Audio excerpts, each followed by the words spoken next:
7 signs you have emotional wounds. Life dishes out many unforeseen heartbreaks, don't it? Yes. Some stuff can just come out of nowhere and hit you, right? All right, so though the experience may be similar, every hurt is personal. Though the experience may be similar, every hurt is personal. Traumatic events from your past can leave you wounded. Over time, they take shape of an emotional wound itself. Follow me, y'all. Follow me. Like a physical wound, is always in your awareness, your perspective, and sensitive to anything that might re-injure it, and the same sensitivity often makes you even more vulnerable. So, 7 signs you have emotional wounds. Number 1, you cry easily over small things. Ghosts get locked up. You feel like you locked up with ghosts? One of your characters on TV gets shot and killed off, and you like, man, you depressed for 5 days? Something wrong with that. Is there a such thing as crying too often or too much? Some people cry while reading a sad book or watching a video of abused animals, while others cry only at funerals. It's found that women cry on an average 5.3 times per month, and men cry on an average of 1.3 times per month. So that lets you know that, women cry a lot more often than men do. Tearfulness is what they call it, is commonly associated with depression and anxiety. And this emotional state perpetuates when you've been emotionally hurt in the past, continuously or subconsciously. As a result, even the mere hint of anything that arouses emotions can cause fears to flow. 7 signs you have emotional wounds. Number 2, you lose interest in things you used to enjoy. You lose interest in things you used to enjoy. At some point in their life, most people would lose interest in things that used to excite them. Emotional hurt, however, takes this loss to its limits. It becomes impossible to find enjoyment in things that once excited you. Your emotional hurt makes even pleasure seem like a task. That's a job, just to get pleasure out of life. Your world is colored in a gloomy gray, and you don't seem to have the strength it takes to lift the paintbrush and add some bright colors to your life. Number 3, you get annoyed easily by people's behaviors. Irritability is the mustard gas of emotional pollutants. Irritability. Y'all know what mustard gas is, don't you? Sure. Oh, man. That's some mad stuff. You better have on a mask. And even if you got on a mask, you wasn't guaranteed. Not with them old school masks they had in World War I. Yeah, you still mess around and get blinded or something. So it says that irritability is the mustard gas of emotional pollutants. No one likes confrontation, but you can run from it for only so long. Anger has its own role. Both direct and indirect anger, or passive, is meant to communicate something important. So anger is really a way of letting you know that something is going on. What you really want is to connect and be heard. But when anger is involved, the result is often just the opposite. Once you get angry, man, it's hard to fix stuff when you're angry. It's hard to resolve stuff when you allow yourself to become angry, man. So it's best to try to control your emotions. That's what I'm talking about today, is controlling your emotions. What you really want is to connect and be heard. But when anger is involved, the result is often just the opposite. Aggression in any form, let me say it again, aggression in any form is the biggest barrier to emotionally intelligent communication. Aggression in any form is the biggest barrier to emotionally intelligent communication. People often think passive aggressive communication is somehow better or nicer, but it's not. In fact, it may actually be worse. If you're looking for a true and meaningful connection and understanding with another person, you need a better strategy. Being compassionate with yourself and figuring out the source can help bring yourself down when you're feeling on edge. 7 signs you have emotional wounds. Number 4, you feel worthless and hopeless. Anybody ever felt like that? How can you increase your sense of worth? Can you earn it through what you do? Happiness is not obtained solely by achievements. Let's hear that. Happiness. Can you earn it through what you do? Happiness is not obtained solely by your achievements. Self-worth based on accomplishments is false self-esteem. If you're going by your accomplishments, your degrees, your car, your clothes, your outward appearance, and if all of that is all you bring to the table, that's false self-esteem. So you feel worthless and hopeless. You better put value into you if you want to feel like you're about something, because if you put the value in stuff outside of you, you're going to feel worthless and hopeless. But when you got your value is in you, and you carry it around with you, you know you got gold inside of you. You treat yourself different when you feel like that. Another person might hop in a Lamborghini, man, and they feel like now I'm somebody. I ain't got to do that to feel like I'm somebody. I got to wait. If I wake up with God's breath in my body, I'm somebody already. You earn it through what you do.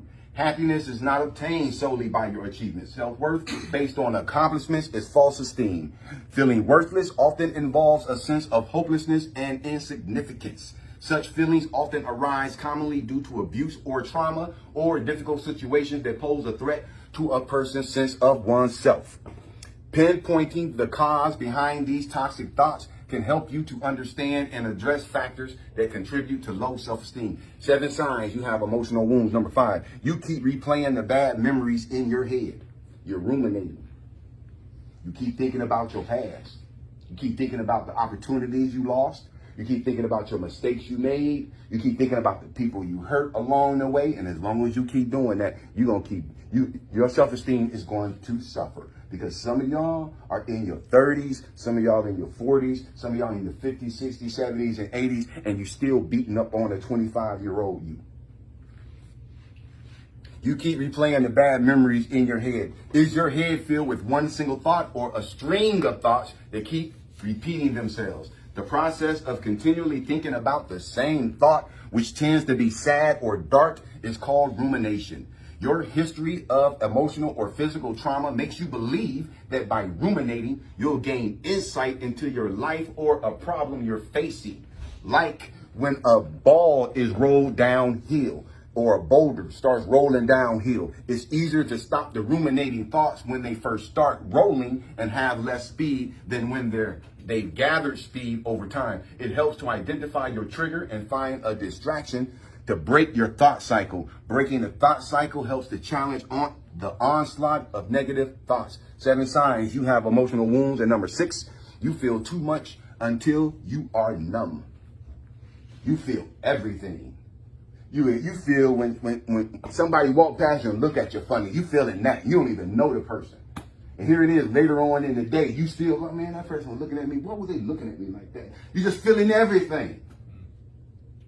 And you're going to feel every single thing until eventually you go numb.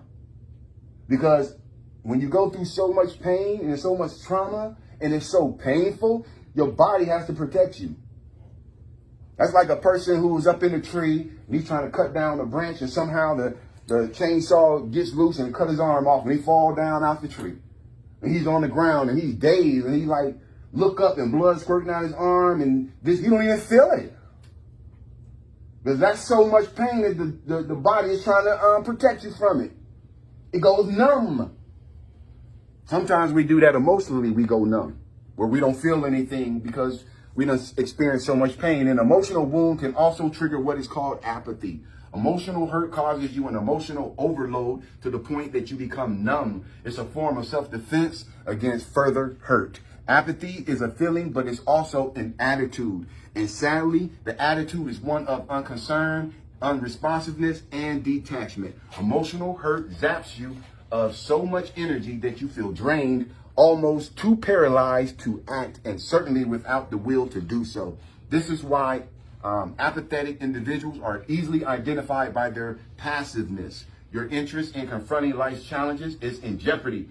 You just don't care anymore. Whatever happens. That's that person, man, who's apathetic. They don't care about life no more. Emotional wound can also trigger what is called apathy. Emotional hurt causes you an emotional overload to the point that you become numb. It's a form of self-defense against future hurt. Apathy is a feeling, but it's also an attitude. And sadly, the attitude is one of unconcern, unresponsiveness, and detachment. Emotional hurt zaps you of so much energy that you feel drained, almost too paralyzed to act, and certainly without the will to do so. This is why apathetic individuals are easily identified by their passiveness. Your interest in confronting life's challenges is in jeopardy. You just don't care anymore whatever happens. To overcome this stagnancy within, you must be willing to commit to giving this apathy the fight of its existence, even though doing so feels feels like it will take a lot more energy and effort than you're capable of.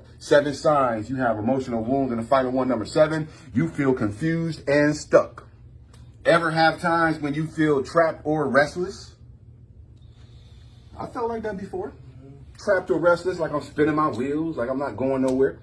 Where the life you're living doesn't seem anything like the life you wanted, as if on autopilot, going through the motions, but feeling unsatisfied. Our instincts are to shake things up a little, change your job, or go on a vacation, but that provides only a temporary, not permanent solution. Instead, the true solution lies within. It's important to do away with your negative perceptions about yourself that interfere with thinking and problem solving. 7 signs you have emotional wounds. Number 1, you cry easily over small things. Number 2, you lose interest in things you used to enjoy. Number 3, you get annoyed easily by people's behaviors. Number 4, you feel worthless and hopeless. Number 5, you keep replaying the bad memories in your head. Number 6, you feel like you feel too much until you're numb. And then the final one, number 7, is you feel confused and stuck.